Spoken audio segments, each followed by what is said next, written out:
The face, I don't know. Maybe it's one only a mother could love.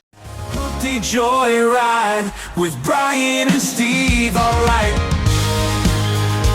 right, we are live, Hooptie Nation. Hooptie Collector. That's me. Hooptie Dreamer. That's me. That's him. Back again. As always, we've been scouring the internet for cool rides, rusty piles of junk, excellent projects, and we're here to show them with you. So, how you been? All has been good in my world. Just a reminder for everyone, rules of the game.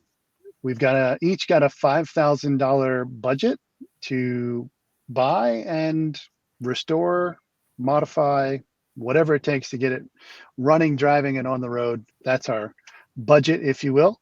We're going to present each of our finds. We got a couple of extras that we thought were pretty cool as we were going through this, and then we'll end with our picks of the week, where I pick what I think is the right ride for us to buy. Hooptie Collector picks what he thinks is the right ride to buy. And as always, drop a note in the comments. Let us know what you would have picked from this fine selection. Anything to add before we kick it off? No, let's start with our first gem. All right, let's. I'm feeling it might be pretty cool. Oh, speaking of cool, it comes from cool California. Nice. We have a 1970 Triumph GT6. This has been found for $2,000 asking price. It is a California rolling chassis, as you say. I guess they're worried about rolling since they have blocks under the back tires. There is new tires, bushings, bearings, and seals, and axles, it says. However, there is no motor or transmission or drivetrain with it. The body shell, body, doors with glass, hood, a lot of new parts. Obviously, you need a trailer to transport it out of there since it's not going to get up and go for you or drive.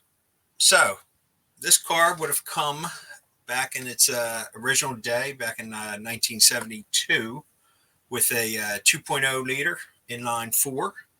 They were pretty unique. Real chassis, body mounted on it. Straight six, I believe. Straight six. You said inline four. Okay. I stand corrected. You are correct. Obviously, this car, without the motor and drivetrain, you can make it your own. Probably some pretty cool engine conversions or drivetrain conversions you could do to this.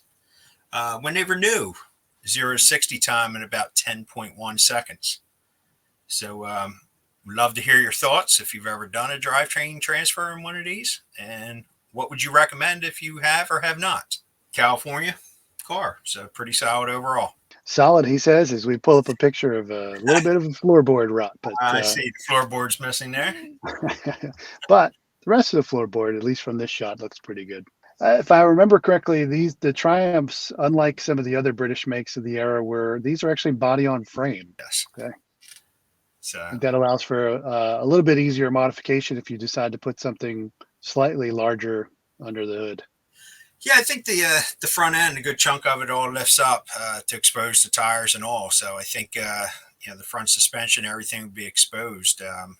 Gives you a nice wide area there to deal with and a lot of exposure.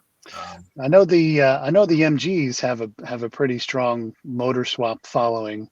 I haven't seen as much on the Triumph side of things, but maybe others have. So, like as you mentioned, let's drop it in the comments. Let us know what you've seen. Maybe that the GM 60-degree V6 would fit quite nicely in there. Who knows? Yeah, I think that there were not a ton of these GT6s actually made over the years back when they were in production, which ended around 1973. So, where the MGB, let's say, went to 1980. GT, MGB GT, mid-70s, 74, I guess. U.S. imports stopped around 75 or something, right? Right. All right. So that was just a quick hit for the week. Here's a shot of what it could look like, right? There you go. Well, I got a couple of gems for you. So last episode, we found a Bugatti kit for under $5,000. And in this particular case, you've got a choice of vehicles. They're $2,000 each. There's three of them. They're all 1984 Maserati BiTurbos. Pretty interesting and cool rides, I guess, or at least on the unique side of things. Looks like they've all been sitting for quite a while. This particular year, I believe it was a 2.5 liter twin turbocharged V6. Yeah, I think the right around 200 horse mark, maybe 205. Yeah, yeah, some pretty interesting European styling. Not a Renault Alliance like we showed last week. That's right. Body wise, so these are in Rancho Cordova, California, so up by Sacramento. We can see the interior, at least on this particular one, needs a little bit of TLC, but you're right there. You could choose the best of the bunch and work to fix it up. I think that's what I would do. I love the 80s dashboard styling where you had to point out what the speed limit was.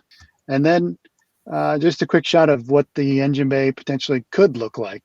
If I remember correctly, these either had a top mount or a side mount intercooler. Here, obviously, this picture is a top mount. Not particularly sure what's in any of the rides that are listed, but yeah, I think interesting nonetheless. If it was a side mount, I believe you each had your own intercooler for each side. I think it. What do these have? Like a single Weber carburetor, or?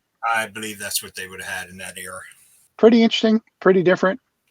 Not sure I'm a buyer, but yeah, it's true. You don't see too many, and these look to be in pretty decent shape. I think, you buy one, buy two so you have a parts car. A couple of different options. I think we've got another one to share before we get to picks of the week. This particular one is a 1962 Marathon checker cab. So any of the movies of New York City up until probably even the early 90s, these things were in operation for a good long while. 62 is a bit on the early side. Again, not too much detail on this one, but the seller says it runs.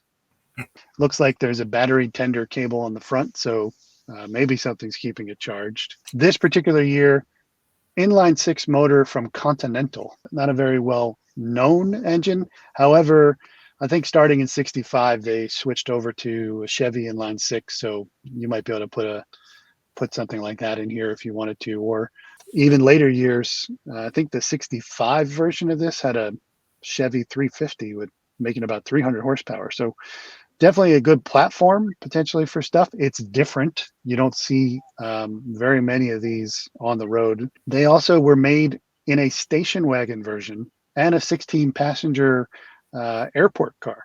I think the station wagon came with a little more horsepower, actually. I think this one would have been about 80 horse, and the station wagon would have been about 122 horsepower. So looks like this one comes with the CB radio. So if you wanted to put it back in service as an Uber driver, you got that option as well. And it's got checker flags on the dashboard, so you know you're fastest to the end. That's right. It's a winner. Not my winner of the week, but overall looks like it's in pretty decent shape. Coming out of New Hampshire, not sure what floors are like. In this shot, they seem to be okay. If I were to buy this, I mean, what is it, $1,850 or something like that? Yes. I'm looking for a 350 or something to drive the tires off of it. You could be well under $5,000, depending on where you source your motor from. Very true. Still a cool overall ride. Coming up, collector's pick of the week. What do you got? Pick of the week comes from Moscow, Tennessee. I got a 52 Studebaker Starlight for $1,200. As you see, it's kind of like a matte looking finish to it. It says one window's missing. The body's in good shape with a few dents and very little rust. It will need a new trunk pan and a windshield. Has an inline six motor in it. See there, you get all the trim parts and your trim rings for the wheels. Manual transmission car. The engine and transmission come to you in the trunk. So you have the fun of reinstalling. The engine still turns over. They have the seats and the bumpers. Basically, he says you get 95% of all the parts you need to put the car back together. So what would I do with it? Let's clean it up and see how it really does look. But I probably wounn't change much with the patina and all. I think it'd just be a fun cruiser. Drivetrain-wise, I do like the fact it's a manual stick shift. Good chance maybe I just put the same motor and tranny back in it. maybe clean up a little bit of the inside. Nice. You Are you know, fixing the tires, trunk brakes. pan at all? Oh yeah, I would take care of that. But that's probably where I would go with it. But maybe after it washes up, maybe it's a cool patina, and just leave it as is. Yeah, that's Studebaker, $1,200 coming to you from Tennessee. You got any thoughts, Dreamer? I think it's cool. I mean, like you said, it looks to be in relatively decent shape. $1,200 seems like it's pretty hard to pass up. Probably only into it for a little about $2,000 once you get it rolling. I like it. All right, let's see what Hooptie Dreamer's pick of the week is. My pick of the week. I don't have a whole lot of budget to work with here, but it's No, a you 62 Dodge Dart. I'm not even really a Mopar guy. Sorry to our Mopar fans, just not my experience. It's not that I don't like them. This particular one, it's a coming to us from a one owner. Couple of interesting things about this particular year Dodge Dart, the only year of the era where they went from compact to midsize, and then the very next year they restyled and went back down to compact. It's the first year of the Dart 330, 340 model designation. So come on. Can't you see yourself right here behind the wheel? And, you know, if you wanted to race, you've got that center stripe on your steering wheel already. So you're good to go. The face, I don't know, maybe it's one only a mother could love. California car, hopefully, you know, not too much rust. It has some. It says it needs a little bit of TLC. You can see a little rust bubbling there on the side. Got the quad tail lights, just like the Corvette ZR1. So, you know, clearly it's a race car. Cloth and vinyl mixed interior seems to be in good shape. Obligatory engine shot, so you got to have that in there. It doesn't seem like it needs a whole lot. A little bit of TLC, maybe a little bit of maintenance. I've got some money in the budget there. I could just do a little bit of brakes, tires, showing up at Cars and Coffee. Yeah, it's a pretty cool ride. Got your little robin egg blue color. Yeah, it looks complete. The interior looks nice. Doesn't look all rotted out inside. Got your lap belts in there in the back to at least keep your hip in place. Neglected to mention, it's got a 318. So Mopar small block, which those things are pretty easy to come by if you need parts or you need anything else. So says it runs good. So I don't think it'll take much to make it a cool runner. Yeah, a little bit and a little bit different, right? That is my pick of the week. All right. Any closing thoughts from you, Mr. Collector? I do like your ride. I'm not a buyer. Well, yeah, I like both rides. That's why we do this, so that we can, you know, we can live vicariously through the nature of the show. We can always pick up a cool ride and not actually have to do it. Would love to hear viewers' feedback. What did you pick? What do you like?